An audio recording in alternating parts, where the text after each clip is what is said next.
Hi, and welcome to our webinar, Investing in Nature-Based Solutions, Innovative Funding Models and the Greater Manchester Environment Fund. I'm Davine Wallace, I'm from Lancashire Wildlife Trust and I'm the Acting Programme Manager for the Greater Manchester Environment Fund. We're setting up the fund as an independent charity that will coordinate and trial a number of funding streams and models. This webinar will introduce our success so far. We've been successful with Green Recovery Challenge Fund and the Sewers Recycle for Greater Manchester Community Fund. We'll provide an overview of some of the funding models we are developing alongside some of the portfolio of shovel-ready projects. I hope you enjoy this webinar and I'm happy to answer any questions. Our contact details will be provided at the end.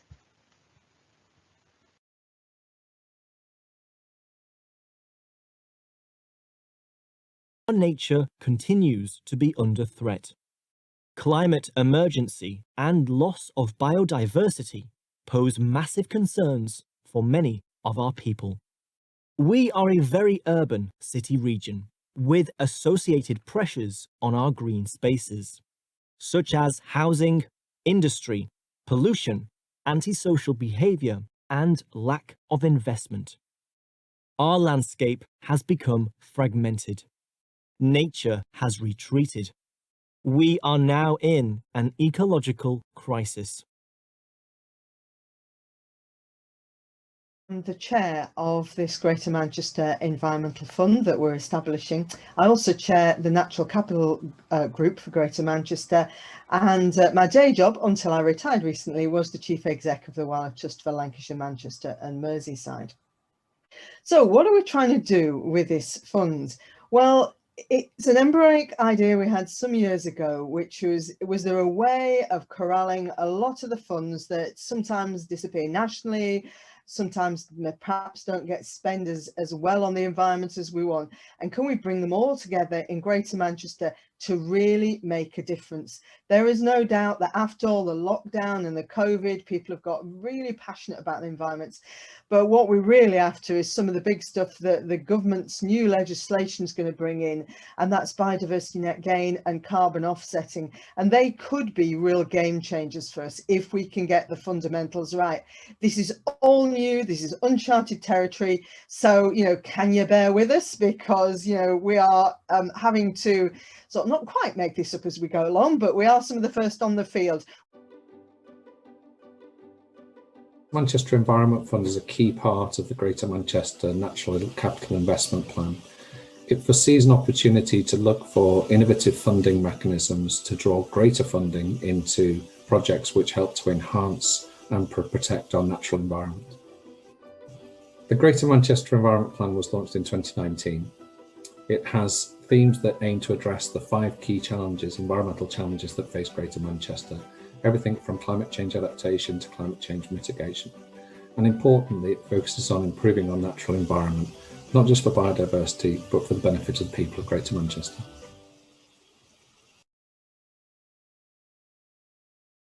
We're really excited to be one of the founding partners in Greater Manchester Environment Fund. It's a brilliant opportunity for us. Obviously, one of our ambitions is to try and deliver 30% of land and sea in nature recovery by 2030. That is a big ask, and that means working at scale and working in new ways. So for us to be forming a partnership with Greater Manchester Combined Authority and with the private sector, really transform our wonderful natural world and do it at scale. We have a plan to improve our environment. We need investment to be more sustainable. We can create wetter uplands to minimise wildfire. We can increase the capacity of our wetlands to prevent flooding. We can increase reed beds to improve water quality. We can plant more trees to improve air quality. And we can increase and protect priority habitats to store carbon.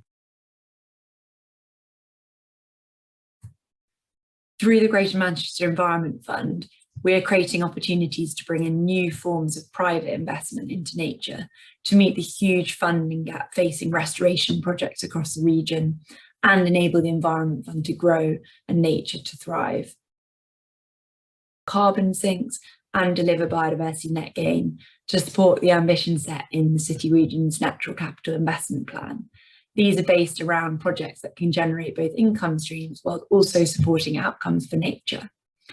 We're creating a carbon facility to attract private investment in the restoration of local carbon landscapes such as peatland and woodland. This will provide a supply of high quality local carbon offsets for sale that can deliver huge ecological and social benefits to the region.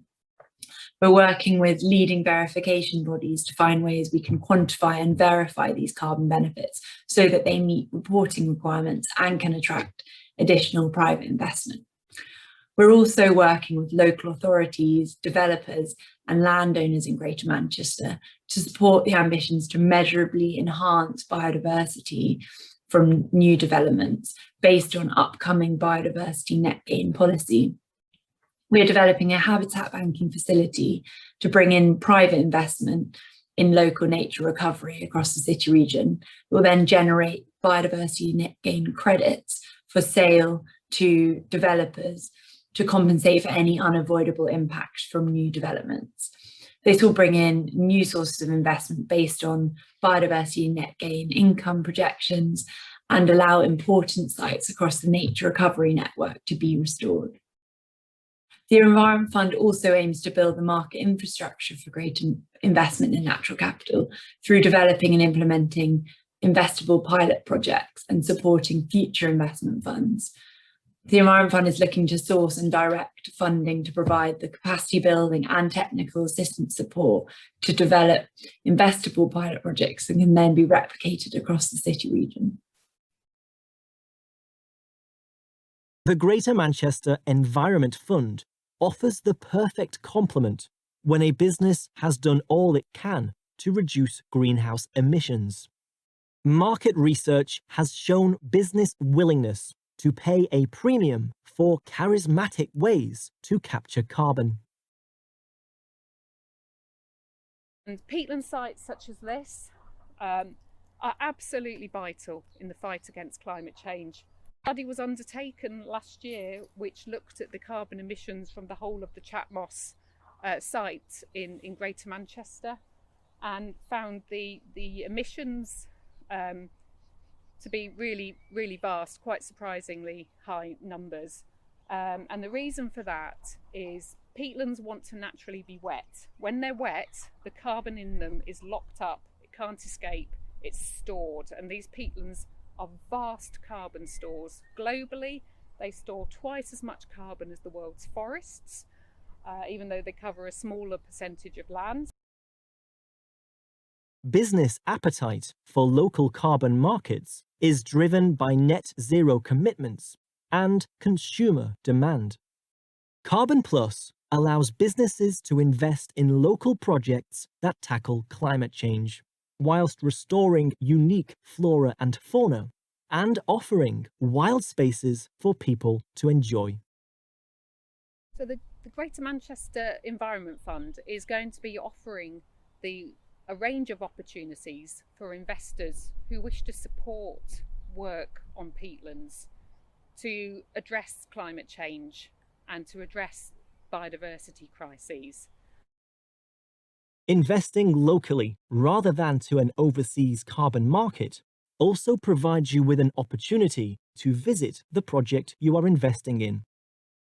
There are opportunities for employee team building and well-being days by joining our corporate Welly workouts. Moreover, there is the opportunity to showcase your work and loyalty to the local area and to your regulators and customers.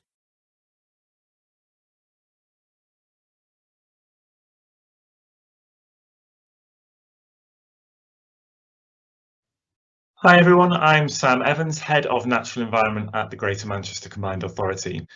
As well as the opportunities presented by Biodiversity Net Gain and in working with forward-thinking and corporately responsible companies wanting to invest locally in projects to meet our climate ambitions, we are developing other ways of increasing funding opportunities into our natural environment through the Greater Manchester Environment Fund. Investment in projects that boost biodiversity and lock up carbon are absolutely vital in delivering our ambitions. But what about other challenges, and what about nature-based solutions where these aren't the main drivers, such as where we want to reduce flood risk or provide more or better green spaces for people's health and recreation? Through the Ignition project, we are focusing on these two opportunities and where the GMEF could play an important role. Firstly, we are developing an innovative financing mechanism designed to unlock investment into urban nature-based solutions, particularly sustainable drainage systems, or SUDs, that help adapt our cities and towns to the impacts of climate change.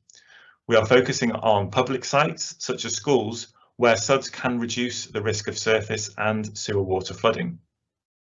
The benefits of reducing this risk to our water company, United Utilities, and to others can repay this investment through an environmental impact bond, the likes of which are a feature of investment in nature-based solutions in the US already.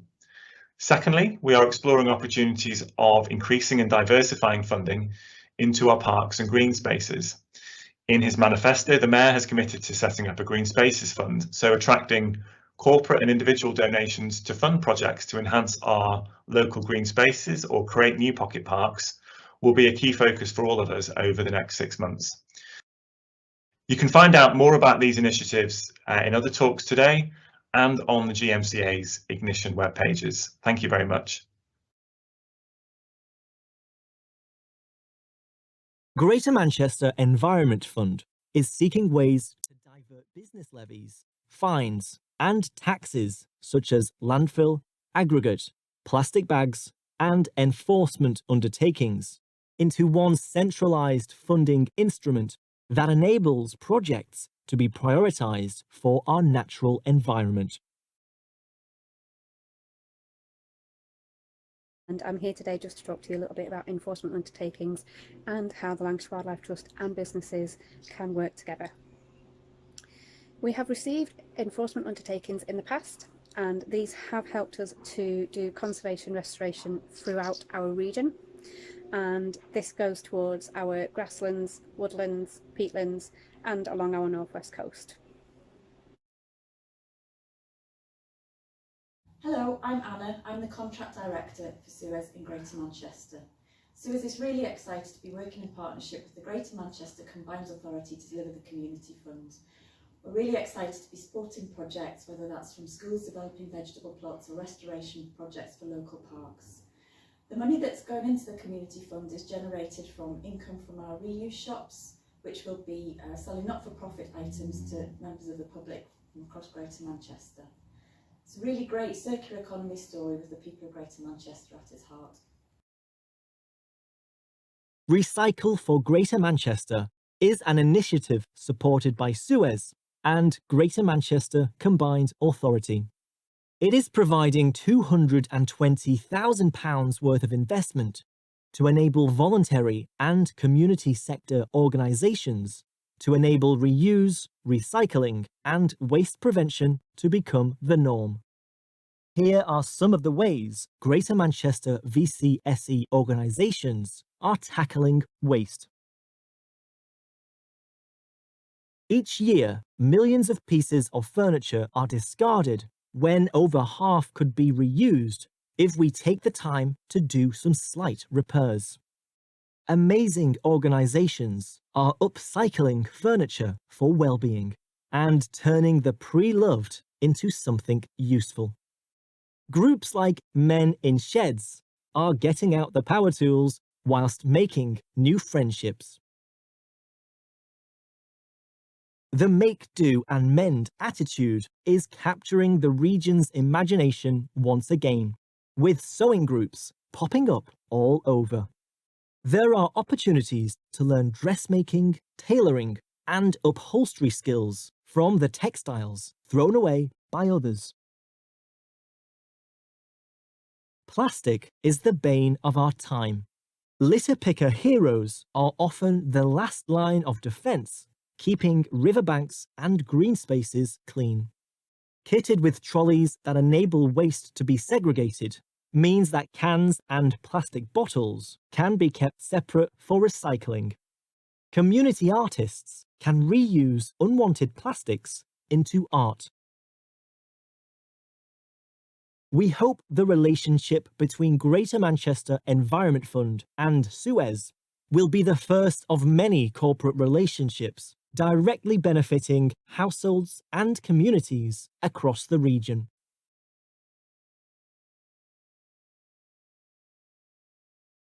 Alongside our long-term ambitions for carbon offsetting and habitat banking, we have worked with our NGO partners to develop immediate shovel-ready projects with support from the Green Recovery Challenge Fund.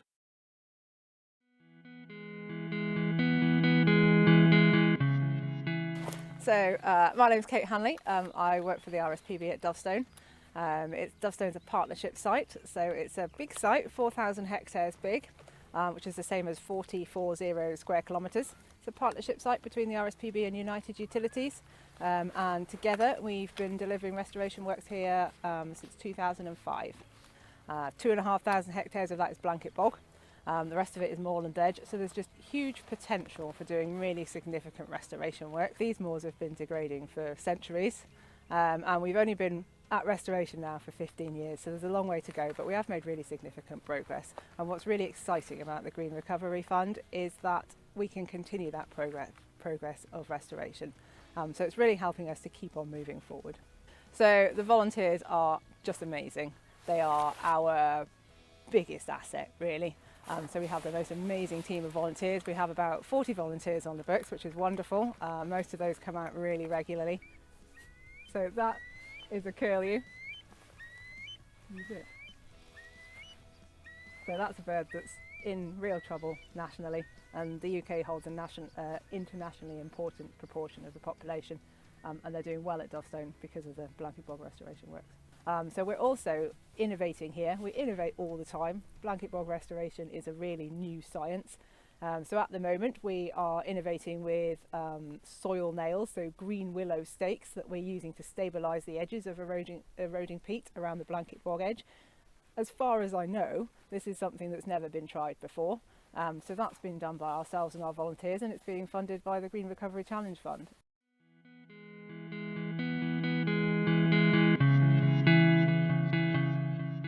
I'm Rob and I lead the Friends of Phillips Park, and we work around most of this fairly large area, which is the biggest green space that the council owns in the borough. So it's a good challenge. There's a range of different habitats, from wetlands to woodland. Well, one of the pleasures of being here during the lockdown period was seeing lots of folk come along with their families and wander around, using it as a local green space. But I'd like to see more people actually saying, yes, it needs a bit more volunteer input. In fact, a lot more volunteer input.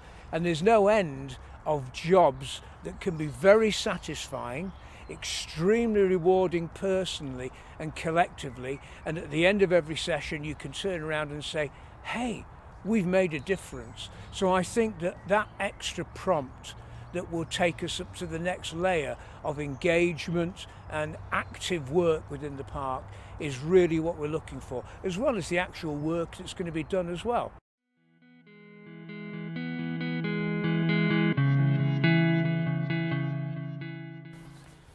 My name's Gary Wilkinson and I'm the Community Engagement Coordinator for the Green Recovery Project with the Canal and River Trust. I love this project because it will allow us to create new and improved habitats while engaging with the local community in such an urban environment. Physical improvements will include habitat creation such as grasslands, new flower-rich meadows, wetland areas and aquatic species introduced. Wildlife along these canals include various species of ducks and geese, such as your mallard, moorhens, coots. Also, we have kingfishers here along the canal and various species of fish. Volunteers can get involved through a series of planned events which we'll be running throughout the project, and our habitat creation and practical habitat management days. For the wider community, we're going to be also running a series of events such as community litter picking days, wildlife walks and citizen science surveys. We see the future of this project as where we can build on our existing relationships and continue to create new relationships. We will also work alongside our other teams to create towpath adoptions for future legacy of the project.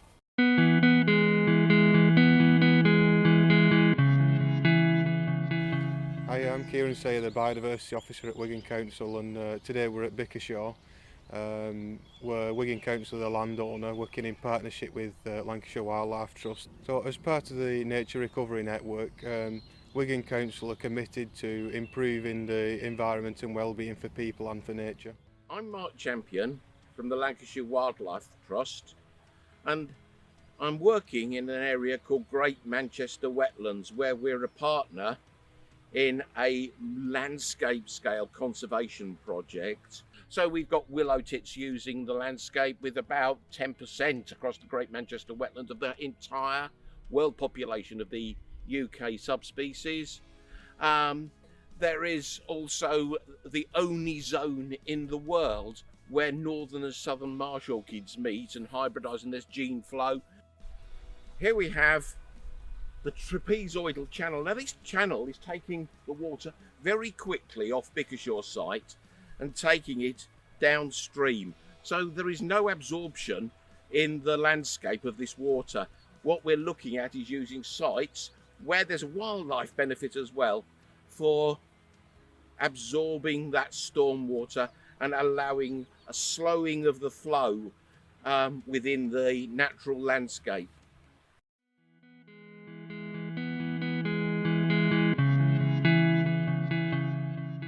Good afternoon, I'm Alan Price. I'm the Landscape Manager here at Northern Roots. How we as a project can help the community, like the trainee beekeepers, is to give them any skills, environmental skills, build up their confidence of young people and train them not just on wildlife and habitat management, examples of how to use hand tools when creating paths and renovating steps, etc. The wildlife, because there's such a mix of habitats, it's brilliant. It really is.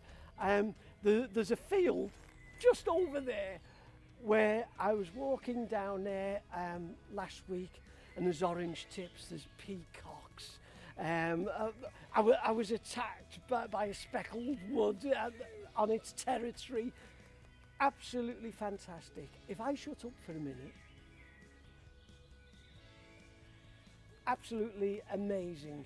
So Northern Roots is a project to take this amazing green space, 160 acres in the heart of Oldham in Greater Manchester, and develop it into the UK's largest urban farm and eco park in a way that creates jobs and skills and businesses for local people, while preserving and enhancing the biodiversity and the environmental value of this site.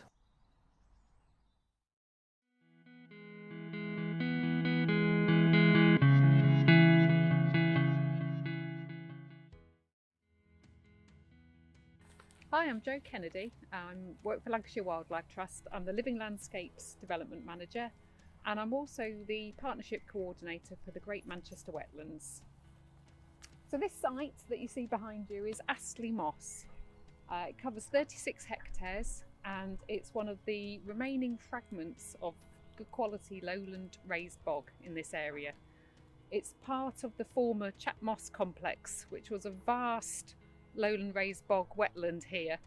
It started being formed after the last ice age in about 10,000 years ago, and this type of habitat is really rare nowadays, and it's of international importance.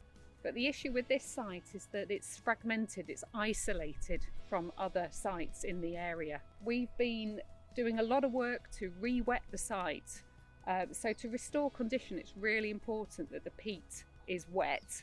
So we've been blocking drains, building bunds and all that kind of thing, clearing scrub, and we've managed to achieve good condition in parts of this site, so that we've got to the stage now where we're able to actually start to reintroduce some of the species that were formerly here. We want to go further.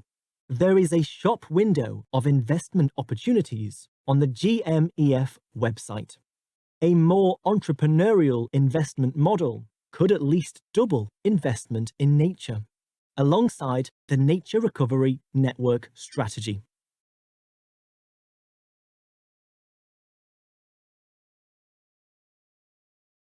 Site this large, we have other shovel-ready projects, so there are projects sitting here waiting to be started, such as reed bed development, increasing the quality and the size of the reed beds, increasing the fen, improving the quality of the fen, and also opening up new fields for grazing so that we can bring in cattle, and that'll make the fields suitable for breeding birds, skylarks, meadow pipits, lapwings and snipe and so on. So there's a whole range of opportunities at Bickershaw.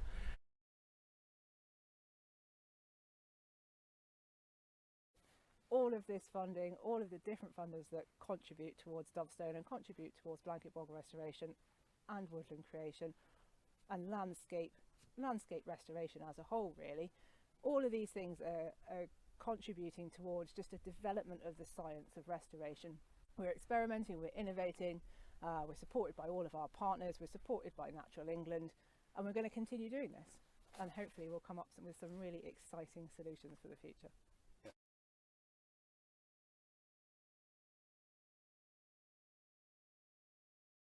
Welcome, this is Snipe Clough. Historically, that's exactly what it's called, but how fantastic would it be if we could actually get the snipe to come back? And that's one of the plans that we want to do. We want to fence this whole area off to stop any dogs, etc., going in and disturbing them, and then create a series of ponds and create the habitat that's just right for them. Well, it won't just be right for them.